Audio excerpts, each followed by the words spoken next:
Oi, turma!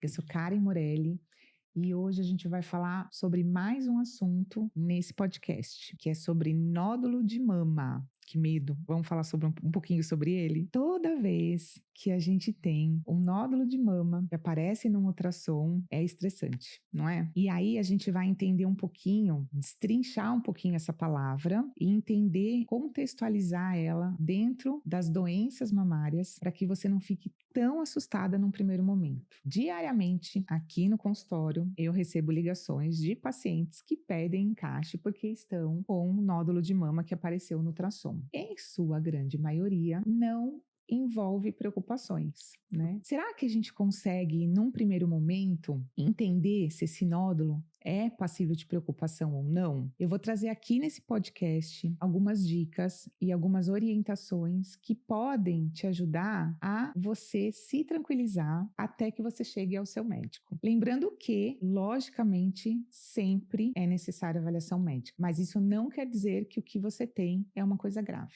Então vamos lá. Quando a gente dá um Google, que é a primeira coisa que a gente faz quando a gente recebe um exame alterado, o que aparece no Google? Quando você dá o Google, o que vem primeiro? Vem primeiro o que é mais procurado, não é? Vem primeiro o que é mais lido pelas pessoas, não necessariamente que tem maior fonte de recomendação correta. Eu dou um Google em muitas coisas, mas a gente tem que entender, quando a gente dá um Google, a gente tem que estar preparada para entender o que aquela ferramenta está oferecendo para a gente. Então, essa ferramenta é uma ferramenta que as primeiras páginas, ou que aparece vinculado àquilo, é o que é mais acessado pelas pessoas. É assim, eu entendo que o que é mais acessado pelas pessoas é o que é mais interessante, muitas vezes com uma pitadinha de uma tragédia envolvida ali. Então, eu brinco que se você digitar gripe no Google, você tem aí 3 dias de vida, né? Principalmente hoje em era de Covid. Então, muito cuidado. A primeira coisa importante dizer é muito cuidado com essa digitação, né?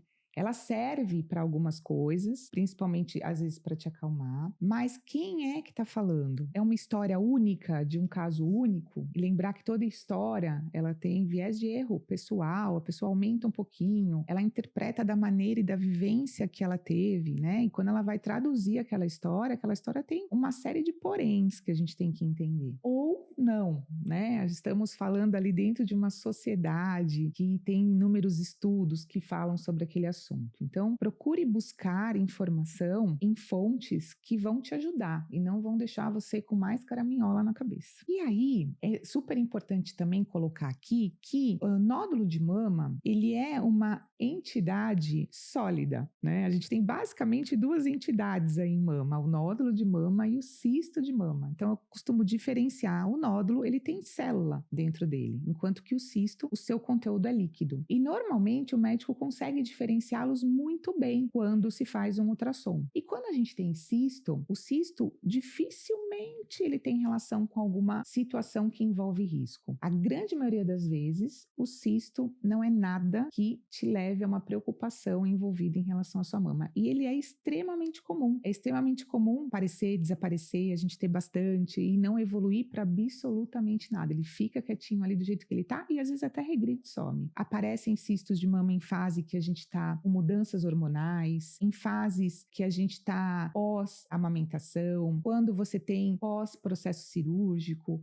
Então, normalmente o cisto não tem envolvimento com gravidade. O nódulo de mama, ele é um pouquinho diferente. A gente tem nódulos de mama com conteúdo celular, né? Que eles têm envolvimento de gravidade e tem nódulo de mama que não tem envolvimento com nenhum tipo de gravidade e tem nódulo de mama que ele não é nada grave, mas que ele pode se transformar em alguma coisa grave. Vejam que tem 3 vertentes de diferença aí. Como que a gente consegue diferenciar isso? Através de algumas características dentro da sua história, da sua idade, características nos exames de imagem. Normalmente, no exame de ultrassom, a gente envolve 5 características do nódulo, que mostram como ele se comporta dentro do tecido da mama. Então, a margem, a borda, se ele faz sombra, se ele tem vascularização, se dentro dele tem alguma coisa a mais, se ele é mais em pé ou mais deitado. Tudo isso,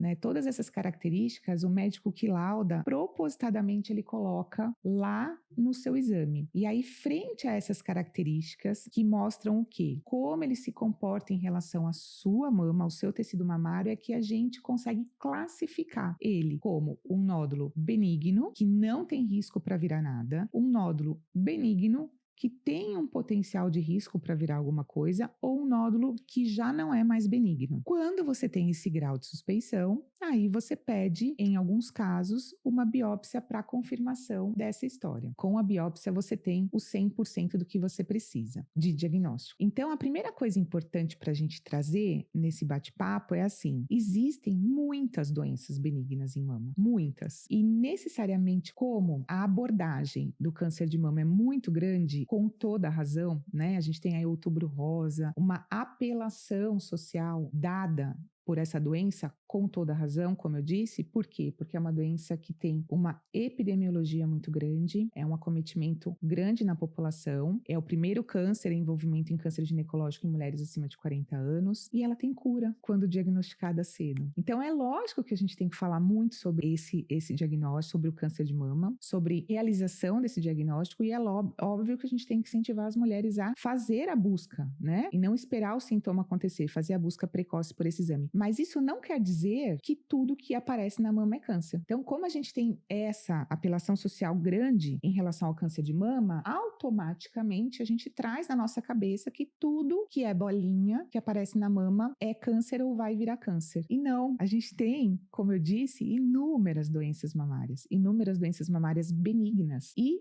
elas são muito comuns. Doenças que são inertes na sua mama, em algumas vezes, que precisam apenas de um controle semestral, de um controle hormonal envolvido e uma segurança, um bate-papo de segurança com o seu médico. Nessa situação, vale ressaltar que é essencial que você tenha uma avaliação ultrassonográfica muito boa. O ultrassom pré-diferenciação, ele é o carro-chefe. Ele é tão importante quanto o ultrassom bem feito por um médico bom. É tão importante quanto a palavra do médico que vai te dar essa segurança de que aquilo não é nada. Que às vezes precisa só de um segmento para entender como a sua mama se comporta e essas questões hormonais nos seus próximos 2 ou 3 anos. Então, esse bate-papo é para que vocês abram um pouquinho a cabeça e entendam que não é tudo que aparece na mama que é vinculado a câncer. Existem muitas doenças benignas na mama que não são fatores de risco para câncer, né? Eu repito essa palavra quase que diariamente aqui no consultório. Essa doença que você tem não quer dizer que aumenta o seu risco para câncer. O seu risco é igual ao de qualquer outra mulher. Você simplesmente vai cursar com esses nódulozinhos aí ao longo da sua vida ou com esses cistos, se eventualmente a pessoa tiver. Fiquem tranquilas, busquem a qualidade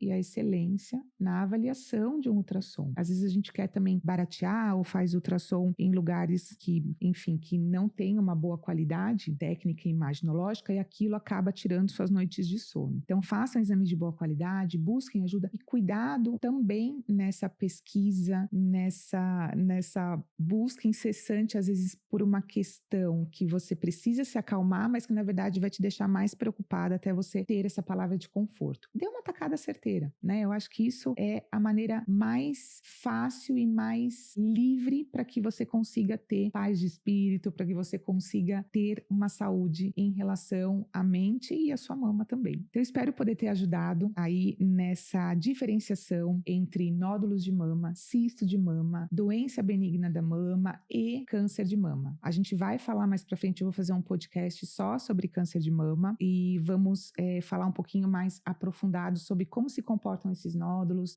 o que é legal que vocês saibam, trazer um pouco da minha experiência pessoal nesses 20 anos de consultório com essas mulheres, que foi muito enriquecedor para mim, trazer um pouquinho sobre as suas angústias e sobre o ressurgimento de mulheres muito maravilhosas após esse tratamento, tá bom? Um beijo grande para vocês e até o próximo podcast.